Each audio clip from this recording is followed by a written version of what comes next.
On a bright summer afternoon in the Eastboro district of Holton City, a quiet tension seemed to linger in the warm air. The shops and eateries along Maplewood Avenue, a historically African-American neighborhood, were alive with their usual hum of activity.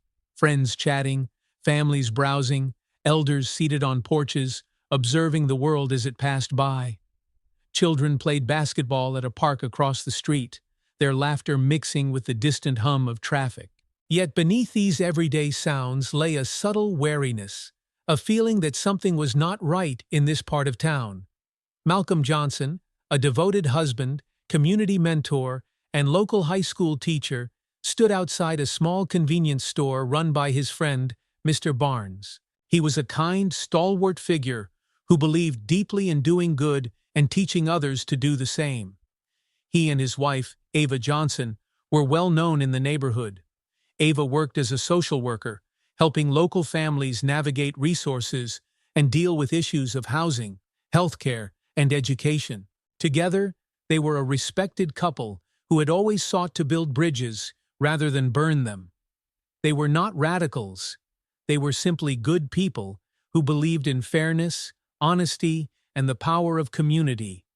But at that moment, Malcolm's face bore the lines of worry and confusion. He had just learned that Ava had been taken into custody by the local police under suspicious circumstances. According to a friend who called him in a panic, officers had stopped Ava on a routine traffic check. Within minutes, an argument had ensued, and Ava was placed under arrest. The charge: disorderly conduct and resisting arrest. Everyone who knew Ava would find this unthinkable. She was calm, law-abiding, and level-headed. Something was off, and Malcolm suspected, like so many others in their community had before, that racial bias was at play. Malcolm tried to remain composed as he walked toward the Holton City Police Department's Central Precinct building. He had no intention of causing trouble. He only wanted to know why his wife had been arrested and what he needed to do to secure her release. He trusted in the law. He had taught civics lessons to his students, emphasizing the importance of the Constitution, due process, and equal rights. But as he approached the station's austere brick facade, Malcolm could not ignore the apprehension fluttering inside him. Inside the station's lobby, a uniformed officer with a stern expression stood behind a thick pane of glass. Malcolm approached politely, explaining the situation, giving Ava's full name, and asking for information. The officer looked over a clipboard and said, "Ava Johnson is being processed. You'll have to wait." His tone was curt, dismissive. Malcolm waited, quietly at first, for over an hour. When he asked again, the officer told him to remain patient. The day dragged on. The sun began to drop lower in the sky. Back outside, the community was beginning to stir with concern. Word spread quickly in Eastboro. Ava Johnson, the beloved social worker who had never harmed anyone in her life, was in police custody. Rumors circulated.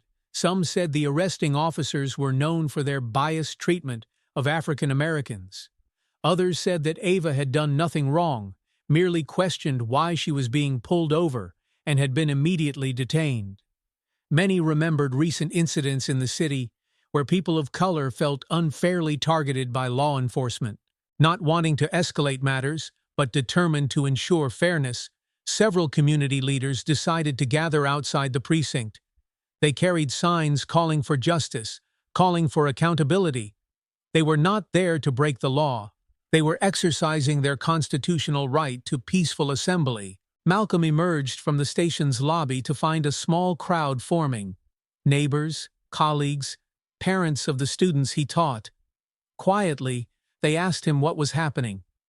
He told them he did not know. He had received no clear explanation, no charges that made sense. As twilight settled over Holton City, the crowd grew larger and more vocal. Still peaceful, but now more insistent, they chanted slogans like, "Justice for Ava," and "We stand together." The police stationed around the entrance began to look uneasy. A few officers stood with arms folded, their expressions stern. Among them was Officer Raymond Kelly, a man who had been the subject of several community complaints in the past. He had a reputation for rough handling of suspects and a history of using racially charged language, yet he had never been disciplined in any meaningful way. Some in the community considered him a symbol of everything that was wrong in their relationship with local law enforcement. Inside, Malcolm tried once more to speak to someone in charge. He asked for the station's watch commander, Lieutenant Sarah Grant. Lieutenant Grant listened quietly as Malcolm explained Ava's character, her community work, and her spotless record. She nodded, but offered nothing concrete. When he pressed politely, what was Ava being charged with, and could he see her, Grant merely said, "She's undergoing standard procedures. You'll have to wait until morning before we can arrange a hearing." Malcolm was heartbroken, frustrated, but he kept his voice steady. He would not give them any reason to claim he was being unruly. Outside, the peaceful protest continued, the crowd now numbering a few dozen. They held candles in paper cups, trying to show solidarity and calm determination. This was not a riot. This was a community standing together, holding the line, asking for justice, nothing more. But a few officers began to mutter to each other about crowd control. Nightfall brought a slight chill, but no one left. They were committed to seeing Ava freed. In the early hours of the morning, tensions rose inside the station. Malcolm was told again to wait. He pleaded that Ava had done nothing wrong. He asked to know who arrested her, and on what grounds. At that moment, Officer Kelly stepped into the hallway. Tall, broad-shouldered, and cold-eyed, he gave Malcolm a dismissive glance. "What's your problem?" Kelly asked, as if challenging him to step out of line. Malcolm swallowed hard, maintaining composure. "I just want to know why my wife was arrested," he said. Kelly smirked. "She resisted," he replied flatly, not bothering to hide his contempt. Malcolm knew this was the narrative they would push, that Ava had somehow become aggressive. Anyone who knew her would laugh at the idea. Ava was a peacemaker, not a fighter. She had dedicated her life to helping others. The very notion that she would lash out at police was absurd. Malcolm's voice trembled slightly as he said, "I'd like to see the evidence. Dashcam footage, body camera recordings, anything." Kelly's smirk faded. "That's for the court to see. Now get out of here," he said, motioning for Malcolm to return to the lobby. Morning light crept into the streets, illuminating a scene that had grown more complex. The crowd outside the station had swelled overnight. Scores of community members, church pastors, teachers, and local activists now stood shoulder to shoulder. They wore shirts emblazoned with messages of unity and fairness. They were not looking for a fight. They were looking for transparency. The media had caught wind of the situation. A local news van parked across the street, and a reporter prepared to go live during the morning broadcast. This was not something the police had expected. A peaceful but determined assembly, gaining attention and demanding answers. Meanwhile, inside the station, Malcolm sat on a hard bench, waiting, praying silently that Ava was safe and unharmed. He considered calling a lawyer, but money was tight. Yet he knew the law. He knew he should get legal representation involved if the police continued to stonewall him. He reached for his phone and scrolled through his contacts. There was Charles Whitaker, a civil rights attorney who had represented others in the community before. Malcolm hesitated only a moment. He did not want to seem confrontational. Then again, Ava's liberty was at stake, and she had been locked up without a clear explanation. He dialed Whitaker's number. Charles Whitaker arrived later that morning, a tall, dignified man in a crisp suit. He greeted Malcolm with a firm handshake and calm reassurance. After speaking to Malcolm briefly, he approached the front desk and requested to see his client. The desk officer repeated the same lines. "She's being processed. Wait for the hearing." Whitaker, unfazed, asked to speak to the watch commander. Lieutenant Grant appeared again, and Whitaker spoke with her in low, measured tones. He reminded her of Ava's constitutional rights, of the presumption of innocence, and the requirement to have a clear charge. Grant offered vague explanations, said that there had been an incident during the traffic stop.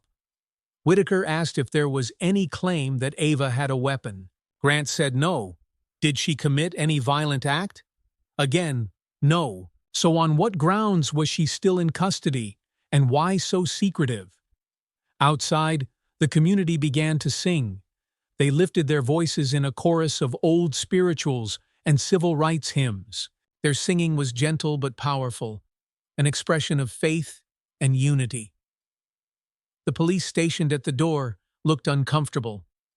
This was not a crowd that could be dispersed easily. They were not breaking windows, not blocking traffic.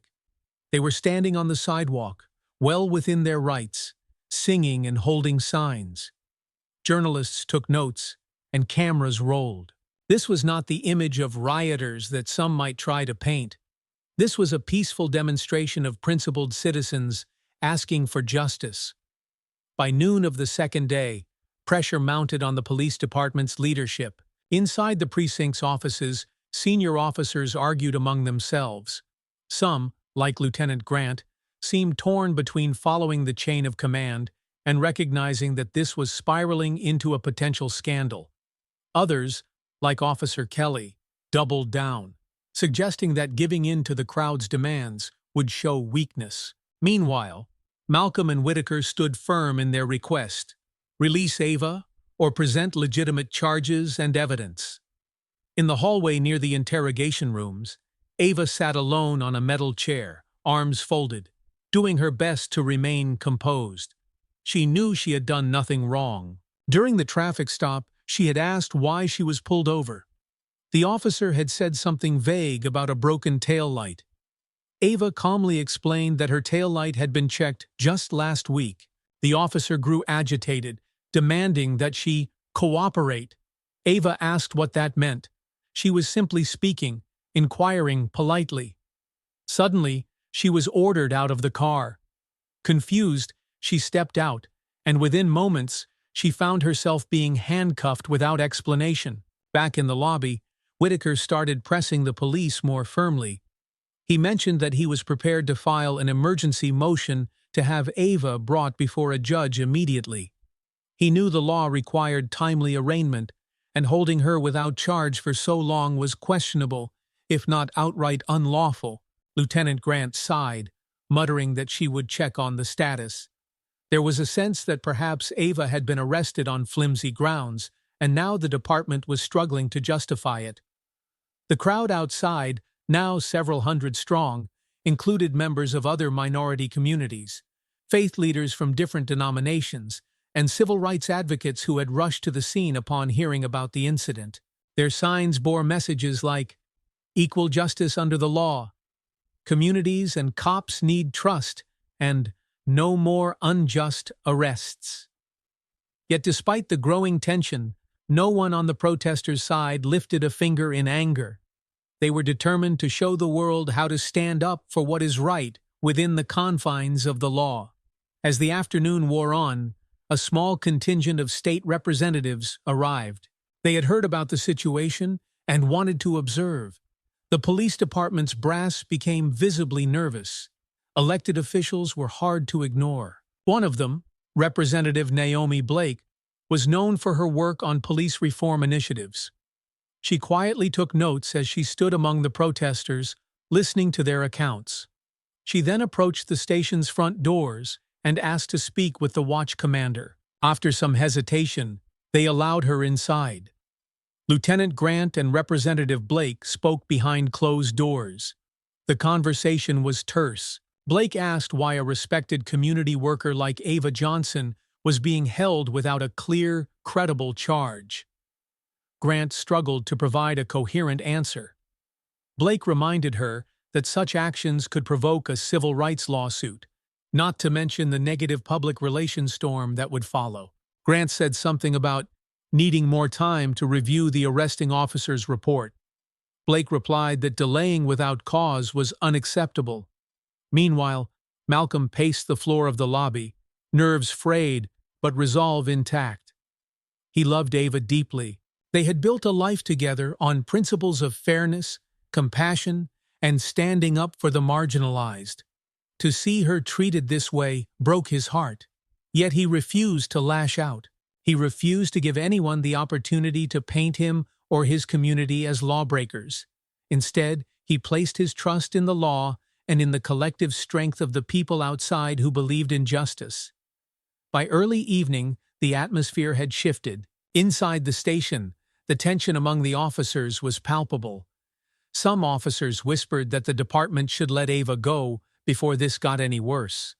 Others grumbled about bowing to public pressure. Officer Kelly lingered in the hall, arms crossed, scowling at anyone who passed. He was furious at the idea of being second-guessed by the public, by the protesters chanting outside. He had orchestrated the arrest. He had gone fishing for an excuse to pull Ava over, hoping to intimidate someone he suspected of causing trouble by advocating for community projects. In truth, Ava had done nothing except ask a few questions, which he took as disrespect. As darkness fell on the second day, a hush fell over the crowd outside. Candles were lit again, illuminating the night with soft, flickering light. Journalists reported live on the standoff, a peaceful community protesting outside the police station, demanding an explanation for an unjust arrest. Inside, the watch commander and the civil rights attorney faced off in a silent test of wills. Finally, Lieutenant Grant emerged from an internal office, approached Whitaker and Malcolm, and said, "We will release Ava Johnson. She will be out shortly." No apology, no explanation. Malcolm's heart leapt. Whitaker nodded, saying quietly, "We will still need to see that arrest report." Grant said they would provide it when it was ready. Just minutes later, Ava stepped into the lobby, looking tired but unbroken. Malcolm rushed to her side, careful not to cause a scene. He wrapped his arms around her as tears welled in his eyes. She was free. Outside, when word spread that Ava was released, the crowd erupted in cheers, not of anger, but of relief and affirmation. They had stood together and demanded justice without resorting to violence. They had shown the power of unity and lawful protest. But the story was far from over. Questions remained. Why was Ava really arrested? How could this have happened in a system that supposedly valued justice and equality? And what would the community do next to ensure that no one else would face the same ordeal? In the coming days, Ava, Malcolm, and their allies would seek answers. Whitaker would press for the body camera footage. Representative Blake would call for an independent review of the arrest. The community would organize forums to discuss better training for officers and the need for accountability. All of this would unfold within the strictures of the law. No one would burn down a building or throw a brick. Instead, they would shine a bright light on the truth and demand that the system live up to its ideals. The following morning, the neighborhood awakened to a cautious sense of victory. Ava was home, safe and free. Malcolm sat beside her at their small kitchen table, a pot of coffee and 2 mugs between them. In the gentle morning light filtering through the curtains, he could see the fatigue in her eyes. She looked at him, her expression resolute. "I'm glad you're home," he said softly, reaching across to hold her hand. He felt the subtle tremor in her fingers. "We need to figure out what happened," Ava said calmly. "We can't just let this go." Malcolm nodded. "Whitaker will help us. He already said he'll push for those records." From the living room came the muffled voice of a local morning show host on television, discussing the community's peaceful demonstration. They had done it right. No violence, no law-breaking, just a powerful, dignified stand. The broadcast highlighted how neighbors and allies had gathered outside the station, their candles and songs lighting up the night and sending a clear message that the community demanded justice. Ava and Malcolm didn't feel triumphant. Instead, they felt determined. If this could happen to Ava, a law-abiding social worker deeply respected by everyone who knew her, it could happen to anyone. Their fight was about more than just her unjust arrest. It was about ensuring a system that protected everyone equally. Later that day, Charles Whitaker arrived at their home. He brought a thick folder with him, copies of complaints he had gathered over the years from residents alleging improper treatment by certain members of the police department. Sitting on the Johnsons' sofa, he laid them out on the coffee table. "I'm not showing you this to scare you," he said, adjusting his glasses. "I just want you both to understand the context. Your case might be the tipping point. People are fed up. What happened to Ava is not an isolated event." Ava picked up one of the documents and skimmed it. The story sounded familiar. A motorist stopped, questioned aggressively, detained without cause. In that case, too, no formal charges stuck. The individual was released after a few hours. But that person hadn't pressed the matter. They had been too frightened to come forward publicly. Malcolm set his jaw. "We're going to press this matter," he said. "We have to. Otherwise, things will never change." Whitaker nodded.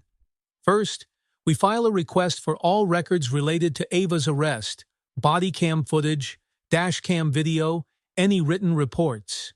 Under open records laws, we have a right to that information. If they refuse, we can escalate legally." Ava looked at them both.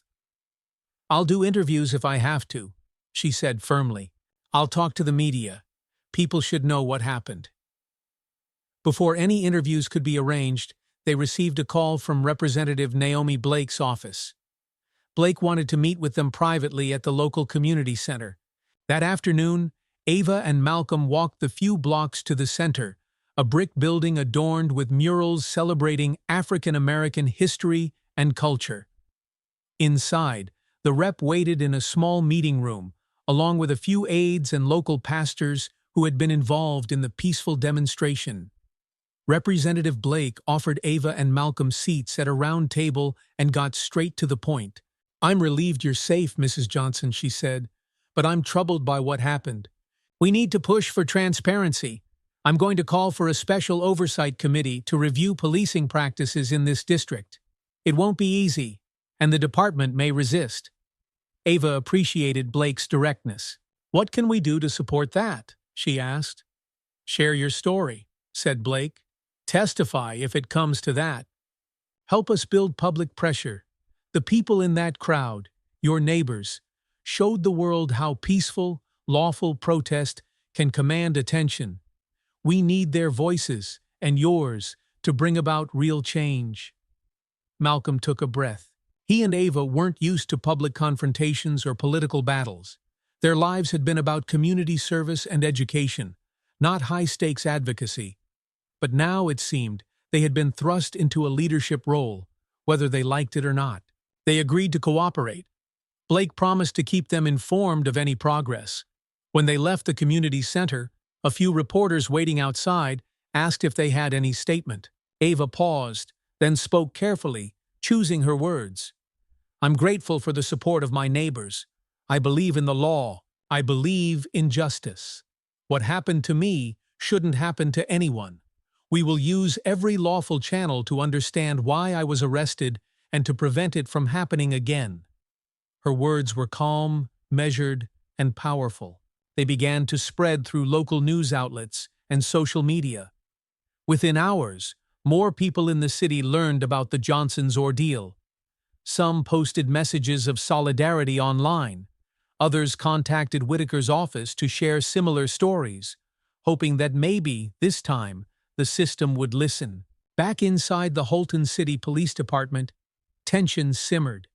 Officer Kelly paced the length of a small break room, anger and frustration evident in his demeanor. He resented the scrutiny now aimed at him and the department. He had thought Ava's arrest would be a quick, forgotten incident, just one more harassment that would go unchallenged. Instead, the community's peaceful stand had turned what he considered a minor issue into a citywide conversation.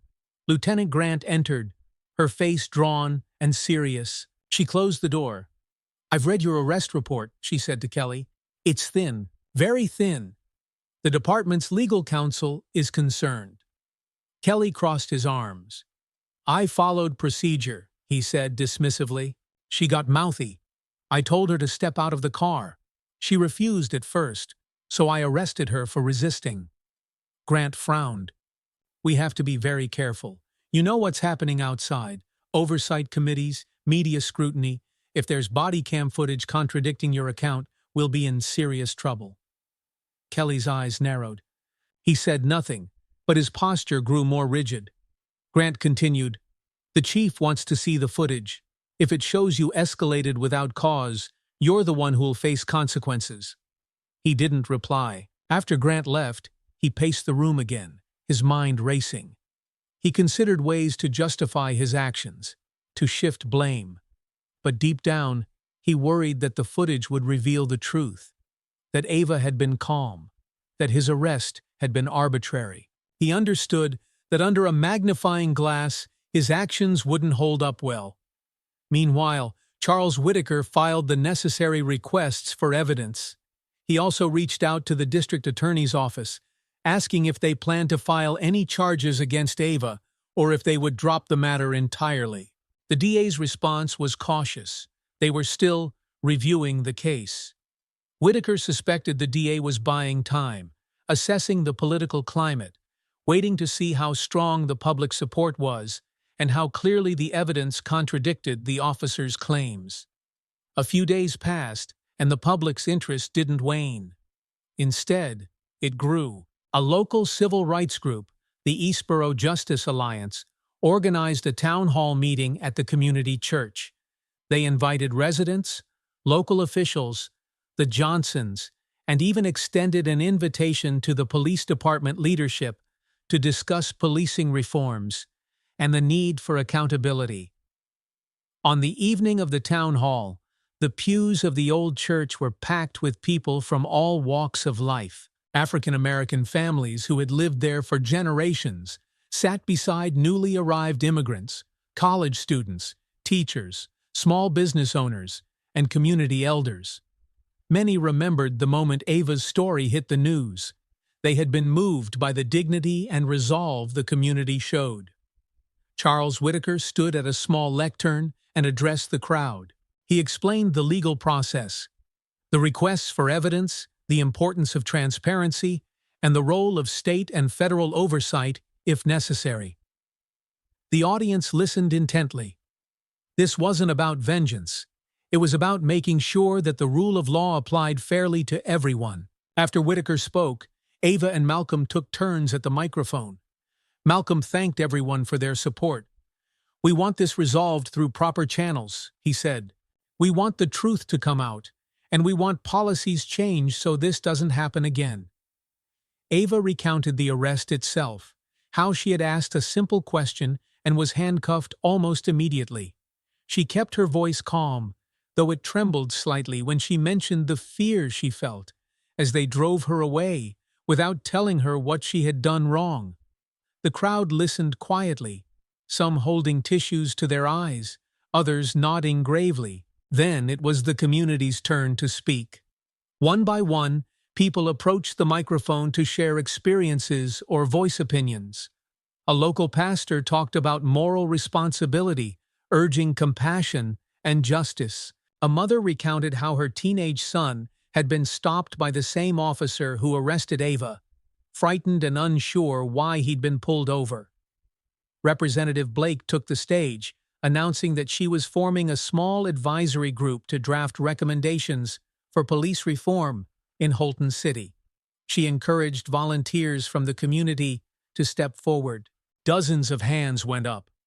People wanted to be part of a solution that followed the law, improved training, and ensured accountability. Near the back of the church, 2 police officers stood quietly, observing.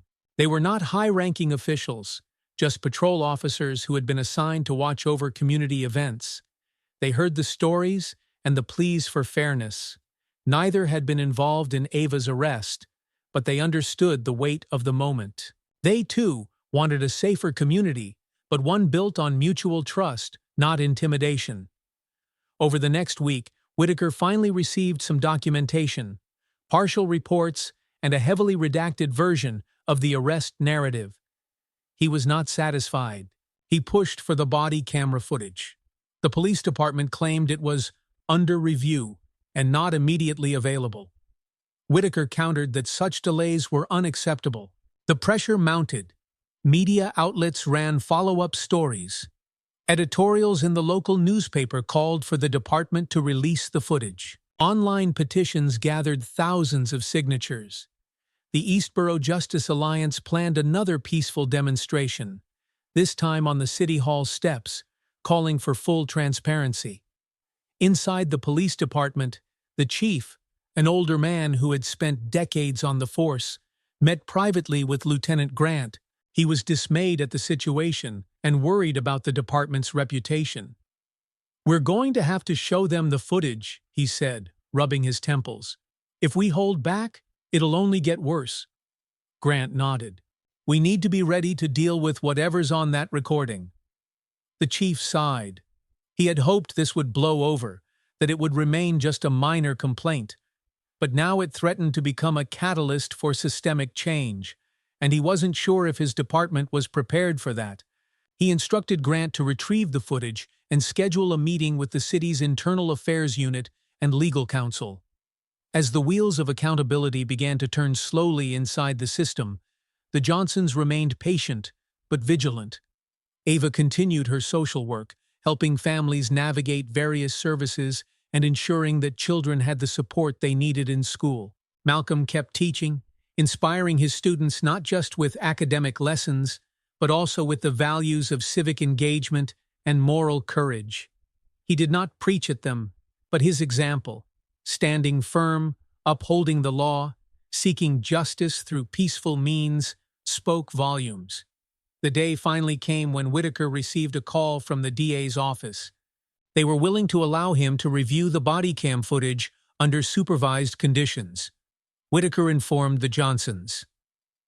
The next morning, all three arrived at the DA's downtown office, a gray building with tinted windows and a formidable security desk at the entrance. In a small conference room, the DA's assistant queued up the footage on a screen. Whitaker, Ava, and Malcolm sat at a polished wooden table, hearts pounding. This was the key piece of evidence they had been waiting for, the unbiased record of what really happened at that traffic stop. The video showed Ava's car pulling over in response to flashing lights. The audio crackled as the officer, Kelly, approached. Ava's voice came through softly, asking why she was being stopped. Kelly's tone was tense and dismissive. He claimed she had a broken taillight. Ava responded calmly, stating that her taillight had been inspected and was working fine. She asked if he could double-check. Kelly bristled at the request, told her to get out of the car. Ava's compliance was immediate. She stepped out. Her voice remained even, asking if she was free to go. Kelly told her to turn around. She asked, "On what grounds?" At that moment, Kelly grabbed her arm and cuffed her. She did not resist. She did not struggle. It was all on tape, clear as day. Malcolm clenched his jaw. Ava's eyes watered. Whitaker took a deep breath. This was exactly what they suspected. Ava had been calm, cooperative, and yet she was arrested without just cause. The DA's assistant paused the video. "We understand this is concerning," he said quietly. "The DA is considering dropping any charges and issuing a public statement. There may also be internal investigations at the department." Whitaker nodded. "We want the full video, and we want it released publicly. The community deserves to see it." Ava placed a hand on his arm, grateful that he was there to insist on transparency. The assistant hesitated. "We'll have to discuss that with the department's counsel, but given the public interest and the peaceful community demonstrations, I suspect it will be released." Malcolm spoke up, his voice measured but resolute. "This can't end with Ava's release. We need reforms. We need to ensure this never happens again. There must be consequences for the officer's actions." The assistant acknowledged this. The DA is also exploring if any criminal charges against the officer are warranted. At minimum, Internal Affairs will conduct a thorough review. After leaving the building, Ava and Malcolm stood on the sidewalk, sunlight glinting off skyscraper windows above. Whitaker stood beside them, arms folded. A sense of relief mixed with resolve washed over them. They had proof now, proof that would vindicate Ava publicly and expose Officer Kelly's misconduct. But they knew this was just one step in a longer journey. News traveled fast. By the evening, rumors spread that the footage clearly exonerated Ava. The Eastboro Justice Alliance announced a special gathering at the community center to update everyone on what had transpired. When Ava and Malcolm arrived, people greeted them with embraces and kind words. Children who had seen them on television looked at Ava with admiration, understanding for the first time that adults, too, sometimes had to stand up for themselves against wrongdoing. During the gathering, Representative Blake took the microphone. "I have spoken with the DA's office," she said, her voice carrying through the hall. "They've indicated that the charges against Ava Johnson will be dropped. Publicly. They will also release the body camera footage soon, confirming what we already know. She was treated unjustly." A cheer rose from the crowd. Some clapped, others smiled and nodded. Ava and Malcolm stood in the front row, hand in hand. But Blake wasn't finished. "This is not just about one officer," she continued. "This is about a system that must be held accountable. I'm organizing a formal inquiry into policing practices in Holton City. We will look at training, oversight, and disciplinary protocols. I will work with community leaders, legal experts, and responsible members of law enforcement to create meaningful reforms." The audience listened intently, hopeful that this moment could lead to tangible improvements. Outside the center, night had fallen, but the glow of streetlights and the soft hum of distant traffic felt different now, less tense, more hopeful. Ava knew the battle wasn't over. Officer Kelly would likely face an internal review. The department might resist some reforms, but with the evidence made public, it would be hard for them to sweep this incident under the rug. And with the community engaged, guided by moral courage and lawful action, it would be harder still for those in power to ignore the call for justice. The next morning, as Malcolm and Ava prepared to head out for their day, they saw a flyer slipped under their front door. It advertised a legal workshop at the community center, teaching citizens how to file formal complaints, request records, and know their rights during police encounters. It was sponsored by the Eastboro Justice Alliance and Charles Whitaker's office. Ava smiled, recognizing that knowledge was power. The community was equipping itself with tools to ensure fairness and accountability. As the story continued to unfold, the Johnsons remained at the center of a growing movement. Their quiet dignity, their insistence on using lawful means, and their refusal to let anger turn into violence had captured the city's attention. The path ahead would require persistence, careful negotiation, and continued pressure for reforms. But now, the community stood together, ready to transform a painful episode into a catalyst for lasting change. Over the next several months, steady, tangible progress began to reshape the relationship between the Holton City Police Department and the Eastboro community. The internal affairs investigation into Officer Kelly's conduct concluded decisively. The body camera footage, now available to the public, left no doubt that Ava had been treated unfairly. As a result, Kelly faced disciplinary action and was ultimately dismissed from the force. In addition, a formal statement from the police chief acknowledged that the arrest was unwarranted and violated department policies. While this did not erase the past, it was a necessary step toward healing. The reforms, spearheaded by Representative Naomi Blake and supported by community leaders like Ava and Malcolm Johnson, took root. The newly formed advisory committee, which included pastors, teachers, small business owners, and even some thoughtful officers, drafted recommendations for clearer departmental guidelines, mandatory de-escalation training, and more transparent complaint review processes. The City Council approved these measures, establishing a permanent civilian oversight board to monitor law enforcement practices, review complaints, and make policy suggestions based on community feedback. As these changes were implemented, The atmosphere in Eastboro felt different. Residents reported more positive encounters with officers who had begun participating in community meetings and workshops. Transparency improved.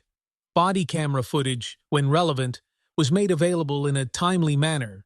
Complaint procedures became simpler and more user-friendly. The Oversight Board met regularly to discuss issues ranging from traffic stops to youth outreach programs, ensuring that dialogue replaced silence and accountability replaced mistrust. Through it all, Ava continued her work as a social worker, helping families find housing and counseling services. Malcolm kept teaching his students about the importance of civic responsibility, showing them how law and justice could work hand in hand. He incorporated recent events into lessons, using the story of Ava's arrest and subsequent community action as a real-world example of how peaceful protest and engagement with democratic institutions could lead to meaningful change. One mild autumn afternoon, the Johnsons walked side by side through the neighborhood. The leaves had begun to turn gold and red, drifting softly onto sidewalks and porches. They passed the community center, where a new mural had just been completed. It depicted a scene of unity, people of all backgrounds standing together beneath a banner that read, "Equal justice, shared responsibility." Ava and Malcolm paused to admire it. "I never wanted to be in the spotlight," Ava said quietly, her eyes on the mural. "But if this helped the community come together and make things right, then I'm grateful." Malcolm nodded and slipped his arm around her. "What happened to you opened the door for something better," he said. "We didn't tear anything down. We followed the law, we stood firm, and we built something new." Later that day, the Eastboro Justice Alliance hosted a small gathering in the park to celebrate the recent changes. Faith leaders, activists, and city officials mingled under the warm glow of hanging lanterns. Children played nearby, laughing without worry. In a brief speech, Charles Whitaker commended the community's patience and integrity. Representative Blake thanked everyone for their willingness to engage in the difficult work of reform. Ava and Malcolm did not seek special attention that evening. They listened as others spoke, proud to see so many people caring about the future of their neighborhood. At one point, a young woman approached Ava, thanking her quietly for having the courage to stand up for her rights in a way that uplifted everyone. Ava smiled and thanked her in return, feeling a quiet but profound sense of fulfillment. As dusk gently settled over Holton City, the crowd dispersed. Ava and Malcolm headed home, hand in hand, passing neighbors on stoops who waved and smiled. The streetlights flickered on, illuminating a community that had changed in tangible ways. There were still challenges ahead. The work of fairness and justice was never truly finished. But they had proven that by standing together, following the law, and holding wrongdoers accountable, a neighborhood could transform adversity into a lasting step toward a more just and compassionate future.